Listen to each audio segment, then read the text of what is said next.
अगर आपको पता चले कि आपके अपने किसी प्रिय व्यक्ति के पास आपसे कहने के लिए सिर्फ 5 मिनट बचे हैं, तो क्या आप उनका हर शब्द ध्यान से सुनेंगे?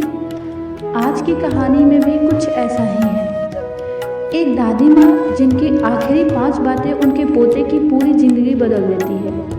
लेकिन अफसोस, जब दादी वह बातें कह रही थी, तब उनके पोते को उनकी कीमत समझ नहीं आई, और जब समझ आई तब बहुत देर हो चुकी थी।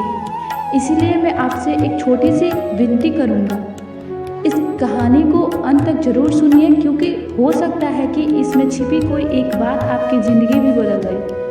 तो चलिए शुरू करते हैं आज की कहानी। उत्तर भारत के एक छोटे से गांव में मिट्टी से बना एक पुराना घर था। घर के बीचों बीच एक बड़ा सा आंगन था, जहां हर सुबह चिड़ियों की चहचहाहट गूंजती थी। आंगन के एक कोने में एक पुराना नीम का पेड़ था, और उसी पेड़ के नीचे एक लकड़ी की चारपाई थी, जिस पर हर दिन बैठती थी पूरे गांव की सबसे सम्मानित महिला, सबकी प्यारी दादी माँ। दादी माँ के पास ना धन था, ना कोई बड़ी जमीन, लेकिन उनके पास अनुभव, स्नेह और जीवन की ऐसी सीख थी जिसके लिए लोग दूर दूर से सलाह लेने आते थे। गांव का कोई भी व्यक्ति बिना दादी माँ को प्रणाम किए वहाँ से नहीं गुजरता था। लेकिन एक व्यक्ति था जो अब पहले जैसे नहीं रहा था। वह था उनका इकलौता पोता अर्जुन।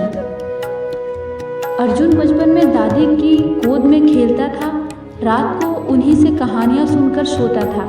लेकिन जैसे जैसे वह बड़ा हुआ, पढ़ाई के लिए शहर चला गया, फिर नौकरी मिल गई। अब उसके पास समय था तो बस मोबाइल मीटिंग और पैसे कमाने के लिए। कई महीनों बाद वह छुट्टियों में गांव लौटा। दादी माँ उसे देखकर इतनी खुश हुई कि उनकी आंखें भर आई। उन्होंने कांपते हाथों से अर्जुन का चेहरा छुआ और बोली, बेटा, तू कितना बदल गया है।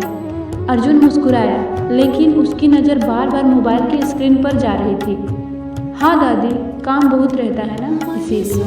दादी ने कुछ नहीं कहा। उन्होंने बस उसके सिर पर हाथ फेर दिया। रात को पूरा परिवार एक साथ खाना खा रहा था। दादी ने कहा, अर्जुन, याद है बचपन में तू मेरे हाथ की खिचड़ी खाए बिना नहीं सोता था? अर्जुन बोला, अब वो सब बचपन की बातें थी दादी, अब तो होटल का खाना खाने की आदत हो गई है।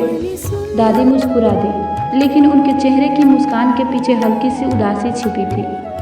अगले दिन गांव के कुछ बच्चे दादी से कहानी सुनने आए। दादी उन्हें पेड़ के नीचे बैठाकर कहानी सुनाने लगी। अर्जुन पास से गुजरा। एक बच्चे ने कहा, भैया आप भी बैठ जाइए। अर्जुन बोला, मेरे पास समय नहीं है, और वह आगे बढ़ गया। दादी कुछ पल तक उसे देखती रही। उन्होंने बच्चों से कहा, कोई बात नहीं, जब इंसान बड़ा हो जाता है तो उसे समय की कीमत समझ आती है। बस कभी कभी वह यह भूल जाता है कि समय सबसे पहले अपने लोगों के लिए निकालना चाहिए। बच्चे तो यह बात नहीं समझ पाए, लेकिन दूर जाता हुआ अर्जुन एक पल के लिए रुक गया। फिर उसने सिर झटक दिया और अपने कमरे में चला गया। उस रात दादी अपनी पुरानी लकड़ी की संदूक खोल रही थी। उन्होंने उसमें एक छोटी सी डायरी निकाली। उस डायरी में वर्षों से लिखी गई जीवन की सीखें थी। उन्होंने डायरी को सहलाते हुए धीरे से कहा, पता नहीं यह डायरी अर्जुन कभी पढ़ पाएगा या नहीं। उसी समय अर्जुन कमरे में आया। दादी, क्या देख रही हो? दादी ने मुस्कुराकर डायरी बंद कर दी। कुछ नहीं बेटा, बस जिंदगी के कुछ पन्ने हैं। अर्जुन ने ध्यान नहीं दिया। वो फिर मोबाइल देखने लगा। दादी खिड़की से बाहर अंधेरे आसमान को देखने लगी। शायद उन्हें महसूस होने लगा था कि समय धीरे धीरे उनके हाथों से फिसल रहा है। दोस्तों, यहाँ कहानी को थोड़ी देर रोकते हैं।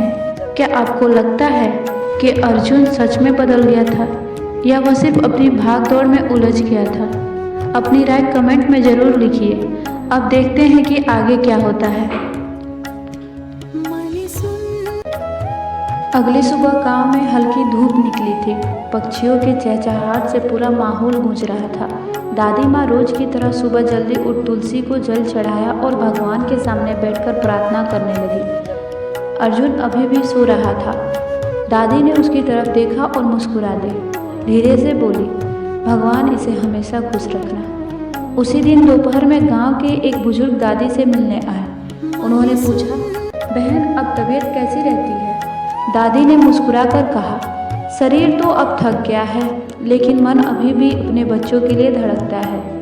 अर्जुन ने यह बात सुनी, लेकिन उसने ध्यान नहीं दिया। उसे लगा कि बढ़ती उम्र में लोग ऐसी बातें करते ही हैं। शाम को अचानक तेज बारिश शुरू हो गई, बिजली चली गई, पूरा घर अंधेरे में डूब गया। दादी ने पुराने जमाने का एक मिट्टी का दिया जलाया। दिए की रोशनी पूरे कमरे में फैल गई। दादी बोली, देखा अर्जुन, छोटी सी लौ पूरे अंधेरे को मिटा देती है। इंसान को भी ऐसा ही बनना चाहिए। अर्जुन मुस्कुराया, लेकिन इस बार उसने पहली बार बिना मोबाइल देखे दादी की बात सुनी। रात के लगभग 10 बजे अचानक दादी को तेज खांसी आने लगी। खांसी इतनी बढ़ गई कि उन्हें सांस लेने में तकलीफ होने लगी। घर वाले घबरा गए। गांव के डॉक्टर को बुलाया गया। डॉक्टर ने दादी की जांच की। उन्होंने परिवार को अलग ले जाकर धीमी आवाज में कहा, इनकी उम्र भी ज़्यादा हो चुकी है, इनका बहुत ध्यान रखिए। यह सुनकर अर्जुन का दिल पहली बार जोर से धड़का।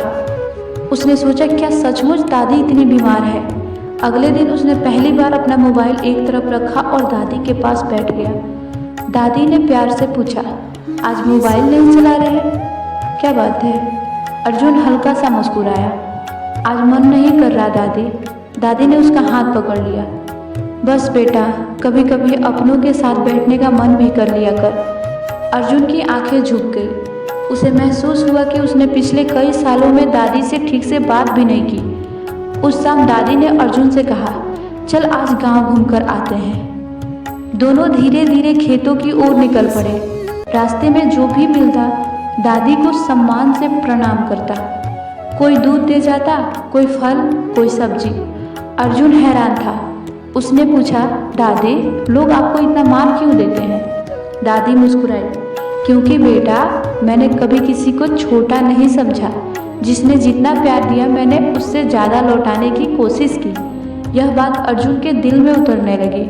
वापस लौटते समय दादी अचानक रुक गई। उन्होंने दूर खेतों की ओर देखा और बोली, पता नहीं अगले साल ये फसल में देख पाऊंगी भी या नहीं।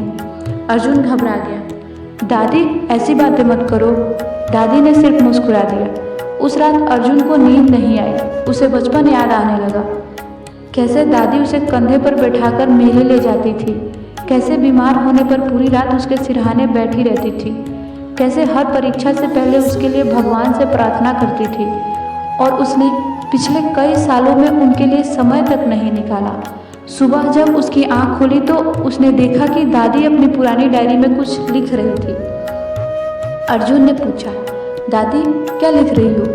दादी ने मुस्कुराकर कहा, जिंदगी की आखिरी सीख है। अर्जुन हंसते हुए बोला, अरे दादी, अभी आपको बहुत साल जीना है। दादी ने उसकी आंखों में देखा, लेकिन इस बार उनकी मुस्कान में एक अजीब सी शांति थी।